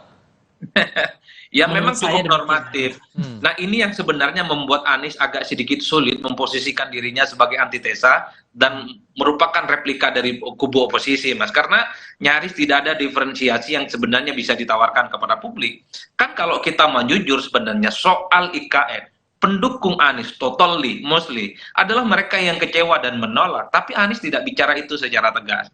Anies bilang kalau sesuai undang-undang ya lanjutkan. Apa yang diperdebatkan? Kalau itu menjadi harapan dan bermanfaat oleh rakyat, ngapain diributkan? Jangan-jangan di situ ada masalah, kenapa diributin? Kan begitu jawaban Anies. Ingin mengkritik tapi halus. Pemilih kita itu nggak terlampau suka, Mas, dengan jawaban-jawaban kampus. Kalau pemirsa kita, pemilih kita maunya tolak atau lanjut, seperti yang disampaikan oleh Ganjar dan Prabowo, IKN lanjut, karena ini adalah produk politik yang bagus, yang pastinya diharapkan bisa melakukan satu stimulus supaya Indonesia itu bukan hanya di Jawa, tapi juga berkembang di tempat-tempat yang lain. Jangan-jangan dibikin gak greget ini karena posisi ketiga-tiganya juga belum punya pasangan, belum punya bakal calon wakil presiden. Menurut Anda kalau sudah ada nama bakal cawapres untuk masing-masing, apakah ini bakal lebih greget lagi di diskusinya? Ya, pada prinsipnya begini, semua orang yang ditanyakan ini jawabannya normatif. Sepertinya ingin menghindari bahwa kecenderungan kampanye menyerang itu tidak terlampau disukai oleh publik kita, Mas. Makanya jawabannya agak sedikit memuji, landai-landai saja dan datar-datar saja. Di kita memang menyerang secara agresif oleh para pemilih kita itu tidak terlampau disukai. Kalau mau jujur secara alamiah, tampil dalam satu forum, tampil dalam satu panggung, di mana orang-orang ini sangat mungkin akan saling berhadapan-hadapan di 2024, pastinya, Mas, mereka itu kaku dan pastinya mereka ingin mengungkapkan sisi kelemahan satu sama yang lainnya. Ini malah saling puji, ini malah saling apresiasi, ini menunjukkan seakan-akan tidak ada persoalan apapun. Padahal kita tahu, meski pemilu agak sedikit lama, antar pendukung mereka sampai saat ini sudah saling bergemuruh.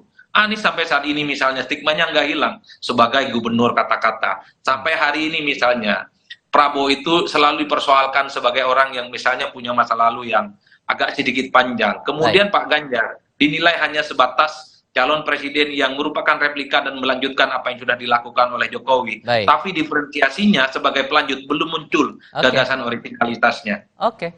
Baik, terima kasih banyak Mas Adi Praetno dan Mas Handoko Gani untuk perspektifnya dibagikan bersama Kompas TV kali ini. Sehat selalu ya, Mas. Ya, sama-sama. Informasi berikutnya sesaat lagi. Polisi menyebut konser JKT48 di Semarang, Jawa Tengah yang heboh setelah satu penontonnya tewas usai pingsan belum memiliki izin.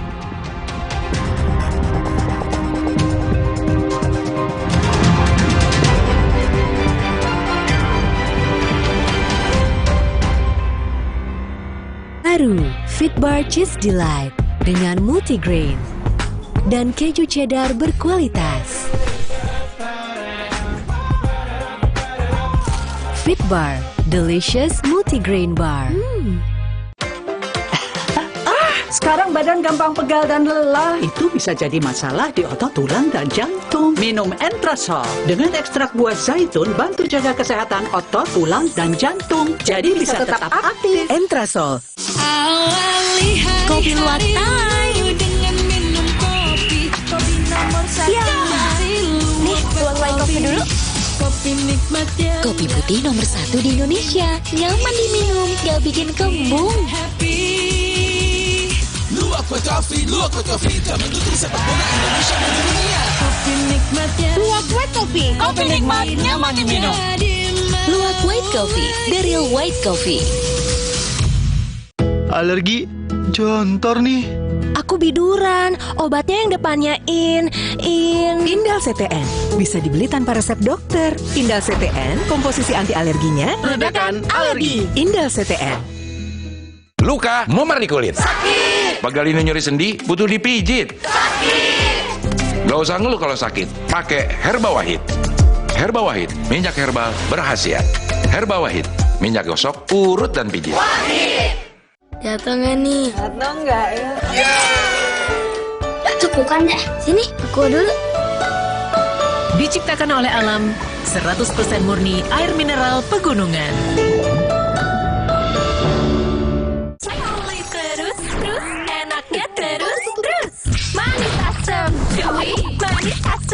Wow. Manis, asam, gurih. My only terus. Gak nempel di gigi. Slay, olay. Selamat datang, silakan. Hah? Emangnya ada waktu buat sakit kepala?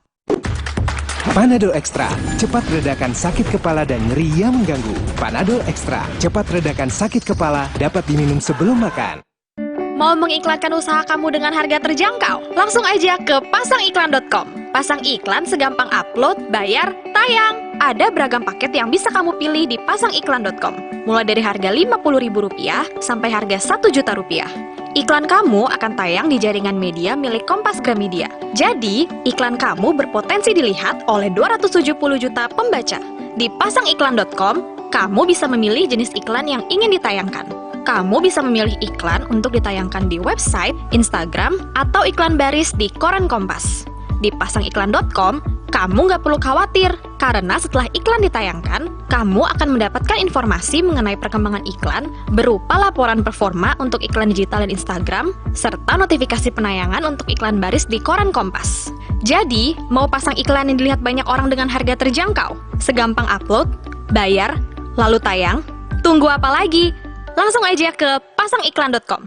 Perhatian, beli better bisa gratis better lagi. Yeay, dapat better lagi. Gue mau tuker dong. Semua di sana buruan beli, bisa gratis better lagi.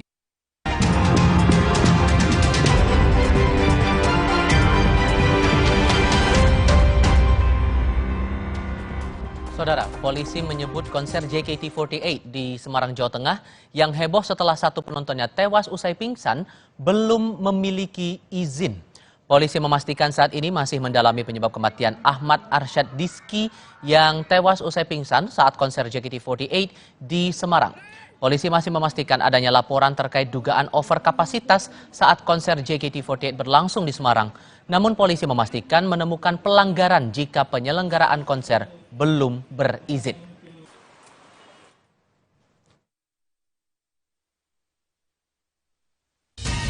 Nggak seperti itu lagi, nggak ada korban lagi tersebut.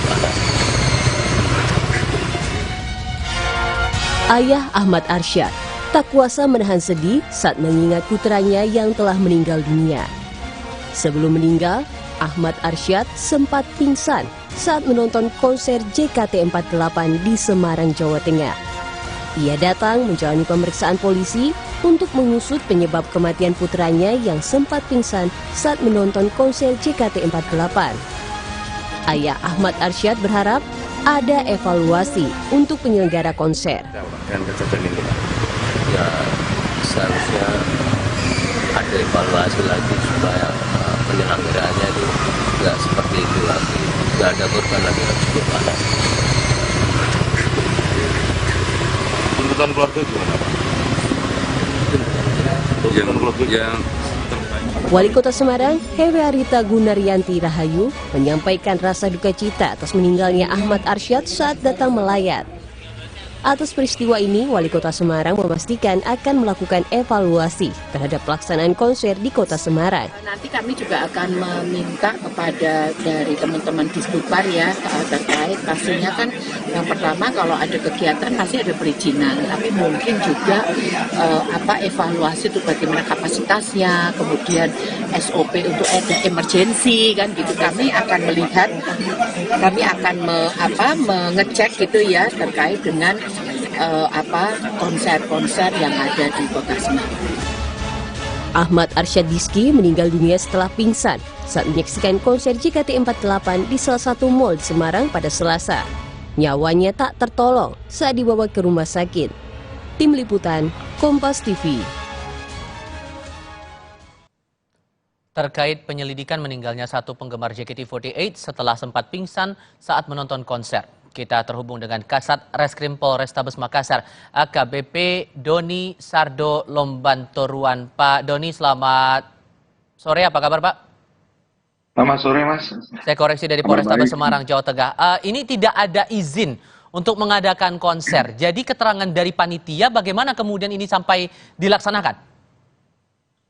Baik Mas, jadi bisa kami sampaikan berdasarkan keterangan dari panitia.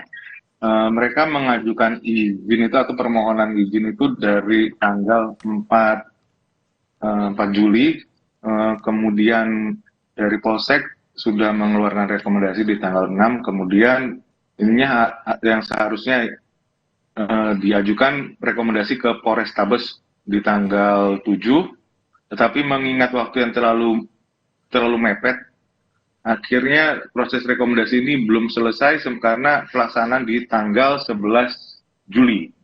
Jadi terlalu mepet antara waktu permohonan dengan proses pengeluaran izin. Sementara untuk pengeluaran izin terkait kegiatan keramaian yang dihadiri oleh artis nasional itu harus dari Polda Jawa Tengah, dalam hal ini dari Ditintokan. Oke, tapi sebelumnya sudah sempat ada peringatan tidak Pak saat konser ini tetap dilaksanakan padahal ini tidak ada izinnya? Sudah kita peringati, kita dari pihak Ditintokan Polrestabes Semarang juga sudah menyampaikan agar dari pihak penyelenggara langsung mengajukan izin kepada Ditintokan Polda Jateng. Oke. Tapi setelah kita cek ternyata tidak ada juga. Tetap tidak ada dan masih terus berlangsung begitu konser itu. Nah, penyebab meninggal dari korban ini, apa penyebab sebetulnya, Pak? Kalau berdasarkan keterangan awal yang kita dapatkan dari dokter jaga di Rumah Sakit Logorejo, jadi mereka menerima korban Ahmad Arsyad Rizky ini sudah dalam kondisi henti nafas, tidak ada denyut nadi, dan saturasi oksigen di bawah 100. Nah, dari situ diterima oleh rumah sakit di pukul 17.20 dan kemudian dilakukan upaya-upaya sampai di pukul 18.06 korban dinyatakan meninggal dunia. Untuk lebih lanjutnya kita sedang mengupayakan untuk dilakukan otopsi, tapi sampai sejauh ini belum mendapat persetujuan dari pihak keluarga. Alasannya apa, Pak? Apakah keluarga menyampaikan? Keluarga masih dalam kondisi berduka, belum bisa memutuskan. Oke, sehingga muncul dugaan over kapasitas itu tadi di tempat konser. Dari analisis teman-teman kepolisian, harusnya area pelaksanaan konser itu kapasitas hanya berapa dan realisasinya berapa banyak yang ada di sana, Pak? Jadi terkait masalah over kapasitas memang masih harus kami dalami lebih lanjut, karena berdasarkan dari pengelola Mall Tentrem sendiri untuk kapasitas dari Tentrem sebenarnya bisa mencapai 10.000.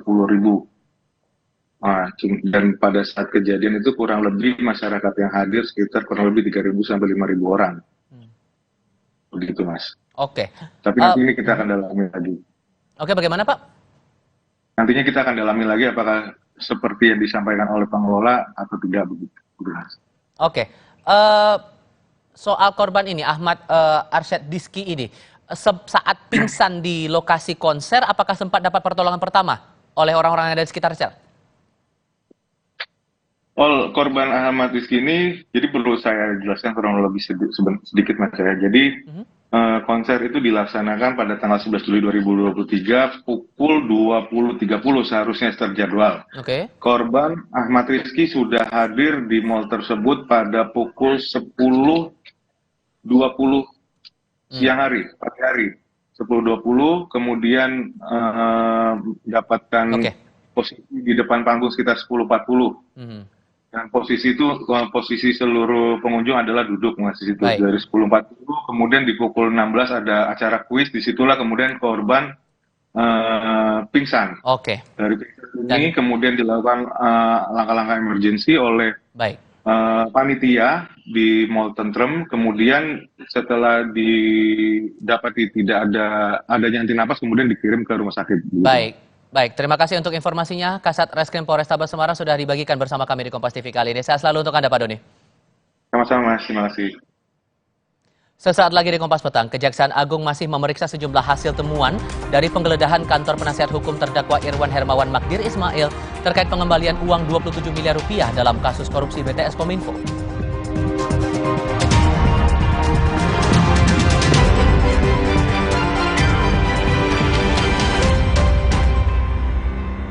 Baru juga isi perut, udah kosong lagi. Dikit-dikit lapar, dikit-dikit lapar. perasaan udah makan. Kok masih lapar? Lapar. Barusan jajan, tapi masih lapar. Lapar. Umur-umur segini emang dikit-dikit lapar. Sari gandum dengan gandum utuh dan krim coklat lezat bikin kenyang lebih lama. Dikit-dikit. Roma Sari gandum. Seenak itu, sekenyang itu. Banyak minum, bantu bikin ASI lancar. Makanya Aqua dulu. Jatuh nggak nih? Jatuh nggak ya? Cukup kan deh. Sini, Aqua dulu.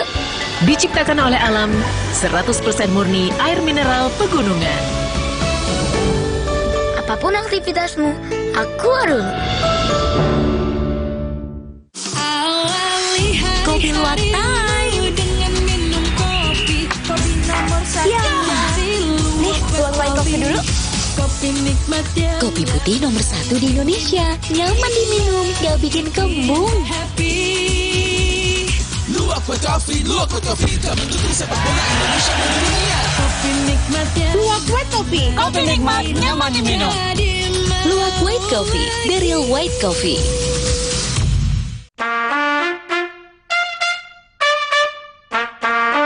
Gangguan prostat? Minum Prostakur. Prostakur melancarkan kencing karena gangguan prostat. Terus, enaknya terus. Manis asam, cuy. Manis asam, cuy. Manis asam, cuy. Oleh terus.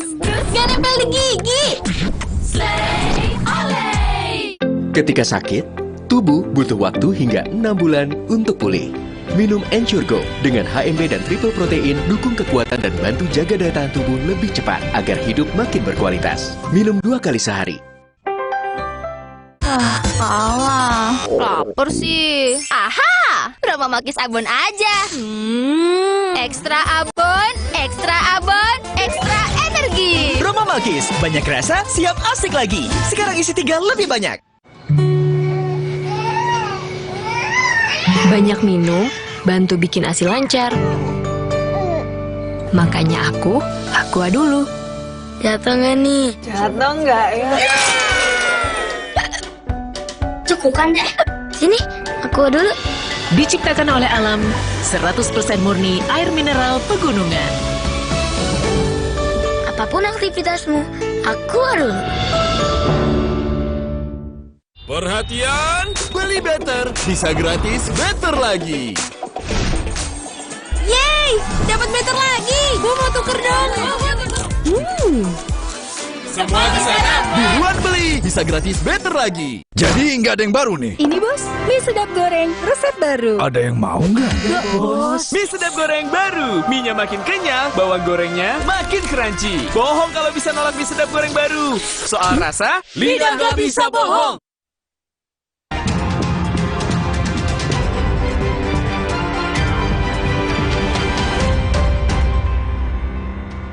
Masa tak dikenal menyerang tim Satgas Damai Kartens di Dogiai, Papua Tengah mengakibatkan 1 warga tewas dan 3 polisi terluka. Penyerangan tim Satgas Kartens diawali blokade jalan di Dogiai Kamis lalu. Selain menyerang tim, masa tak dikenal itu juga membakar sejumlah rumah dan bangunan. Akibatnya 1 warga tewas dan 3 polisi terluka.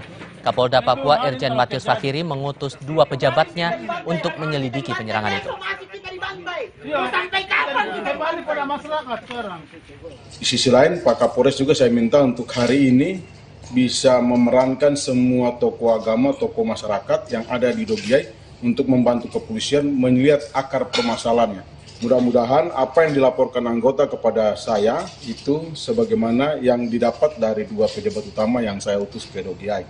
Sehingga kita bisa mengambil langkah-langkah apabila ada kesalahan prosedur yang dilakukan oleh anggota Polri tentunya langsung akan ditangani. Topik berikutnya, Kejaksaan Agung masih mendalami temuan dari penggeledahan kantor penasihat hukum terdakwa Irwan Hermawan Magdir Ismail di Menteng, Jakarta Pusat terkait pengembalian uang 27 miliar rupiah dalam kasus korupsi BTS Kominfo. Kejagung masih enggan menjabarkan apa saja temuan penyidik. Direktur Penyidikan Jaksa Agung Muda Tindak Pidana Khusus mengatakan seluruh temuan akan ditelusuri penyidik untuk mengonfirmasi kaitan uang 27 miliar rupiah yang diserahkan Magdir dengan kasus korupsi BTS 4G Kominfo. Sebelumnya pada Kamis 13 Juli, Magdir menyerahkan uang dalam pecahan dolar Amerika Serikat setara nilai 27 miliar rupiah. Ya, sampai saat ini kami masih mendalami ya hasil pemeriksaan dan hasil pengecekan lapangan kami. Saat ini tim kami masih mengevaluasi dan berusaha untuk mengembangkan dengan data-data yang ada yang sudah dikumpulkan. Kami akan menentukan langkah-langkah berikutnya. Kalau dari hasil penggeledahan kemarin, Pak? Ya.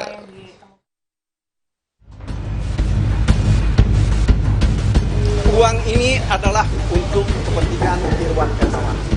Jadi kalau ada kawan-kawan pun yang menyerahkan uang misalnya mau nyumbang Irwan, kami akan terima, kami akan serahkan kepada kejaksaan.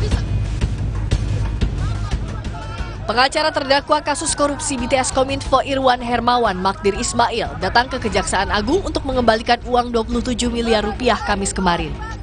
Magdir mengaku tak tahu siapa yang menyerahkan uang 27 miliar rupiah itu ke kantornya dan uang itu diserahkan tanpa menyebut sumber. Di dalam dakwaan, Irwan disebut menerima 119 miliar rupiah sehingga Magdir bilang uang yang diserahkan akan mengurangi beban Irwan. Bahwa uang ini diserahkan oleh pihak yang mengatakan akan membantu klien kami Irwan Hermawan. Ya. Orang itu tidak menyebutkan sumber dari uang ini dari mana dan juga tidak disebutkan uang ini terkait dengan siapa. Ya, hanya dikatakan bahwa uang ini adalah untuk membantu Irwan Hermawan. Meski uang telah dikembalikan, Kejaksaan Agung bilang belum tentu uang 27 miliar rupiah yang diserahkan Magdir bisa dijadikan alat bukti. Perlu pendalaman termasuk mengusut asal-usul sosok S yang disebut sebagai pemberi uang. Ya, dalam rangka untuk membuat terang, mencari tahu apa kaitannya, asal-usulnya terkait dengan uang tersebut, maka yang bersangkutan kami periksa. Dan hasilnya antara lain bahwa keduanya tidak tahu siapa yang menyerahkan. Inisialnya S, tapi latar belakangnya dan asal dari mana maksud tujuannya sampai hari ini kami tidak tahu. Pendalaman masih kami perlukan dalam rangka untuk menentukan status uang tersebut. Apakah benar bisa dipergunakan untuk alat bukti atau untuk memulihkan kerugian negara atau malah sekedar barang temuan, karena dampak hukumnya akan jauh berbeda. Pasca pengembalian uang 27 miliar rupiah, Kejaksaan Agung menggeledah kantor penasihat hukum terdakwa Irwan Hermawan Magdir Ismail untuk memastikan pihak yang menyerahkan uang sebesar 1,87 juta dolar Amerika Serikat atau setara 27 miliar rupiah kepada Magdir. Tim Liputan, Kompas TV. Dari ranah politik, bakal Capres Anies Baswedan mengunjungi Kampung Susun Akuarium Penjaringan Jakarta Utara. Anies masih belum mau menyebut siapa bakal cawapres pilihannya. Anies datang ke Kampung Susun Akuarium Penjaringan untuk bersilaturahmi usai melaksanakan ibadah haji. Anies menyempatkan diri makan siang bersama warga yang menjamunya. Saat ditanya soal siapa bakal cawapres pilihannya, Anies belum mau menyebut kandidatnya dan justru menjawab dengan bercanda. Katanya ada cewek yang akan menemani Bapak nanti. Oh, saya memang didampingi sama perempuan. Istri saya. Iya, bener. Tuh, ini kacamata loh, Bang. Kan ada di kantong nih, Pak. Ini kantong gimana ya? Yohanes jawabnya gimana nih? Iya. Udah itu aja. Sementara soal bakal cawapres, P3 percaya diri peluang Ketua Bapilu P3 Sandiaga Uno berpasangan dengan Ganjar Pranowo semakin besar. Salah satunya dengan sejumlah momen kebersamaan keduanya terakhir di podcast Kaisang. Juru bicara P3 bilang komunikasi dengan PDI Perjuangan semakin intens. Ya, komunikasi P3 dengan PDI hari ini berlangsung signifikan dan sudah kami sampaikan bahwa P3 telah melakukan. Tim SAR gabungan mengevakuasi bayi terjebak banjir di Kota Padang, Sumatera Barat. Lengkapnya sesaat lagi.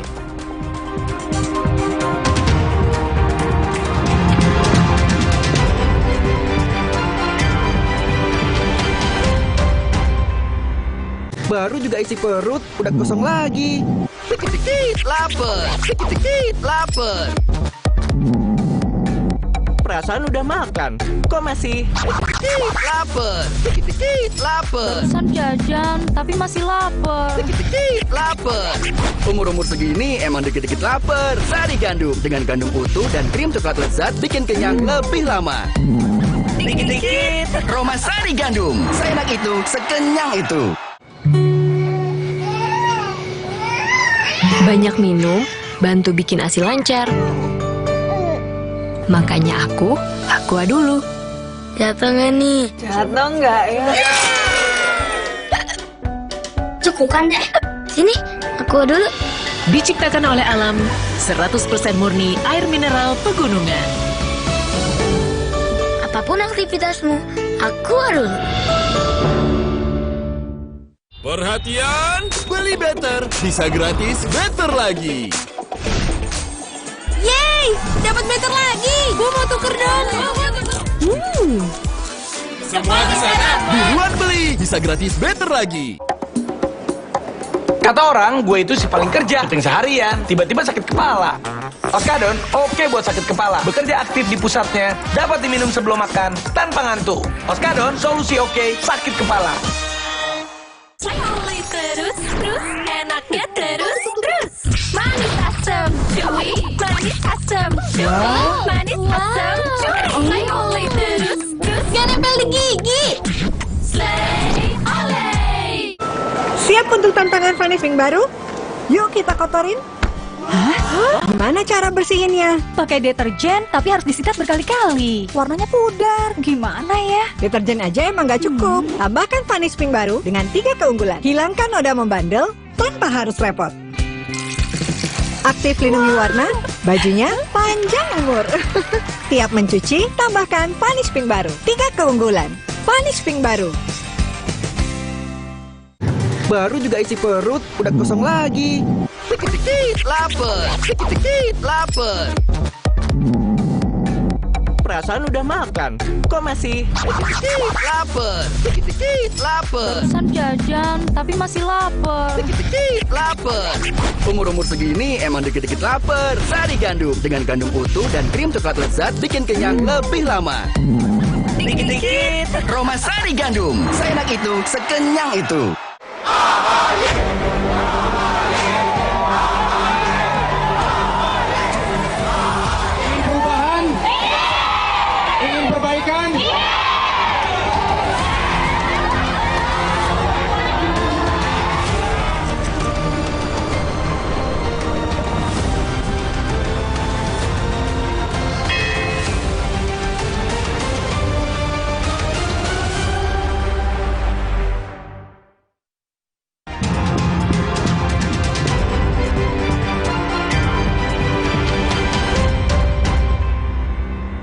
Tim SAR gabungan mengevakuasi bayi terjebak banjir di daerah Maransi, Kecamatan Koto Tangah, Kota Padang, Sumatera Barat pada Jumat siang.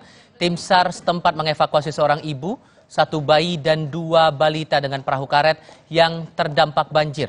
Saat ini mereka dibawa ke pusat layanan kesehatan terdekat dan ditempatkan di penampungan masjid terdekat. Pemkot Padang masih mendata dampak banjir di 35 titik. Laporan ini menutup jumpa kita di Kompas Petang kali ini. Saya Tifal Solesa. Saya Audrey Cara, berterima kasih. Sampai jumpa lagi. Selamat sore.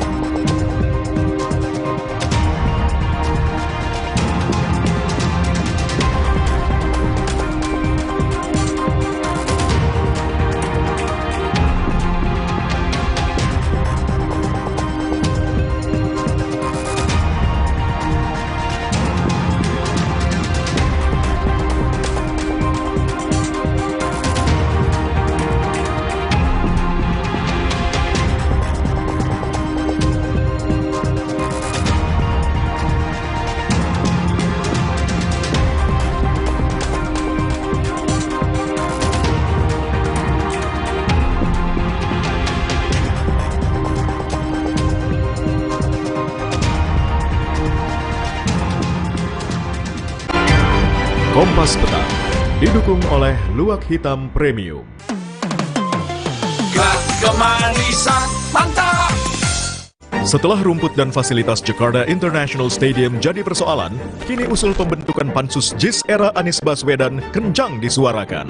Kubu Anies menuding polemik seputar JIS bernuansa politis, saling bantu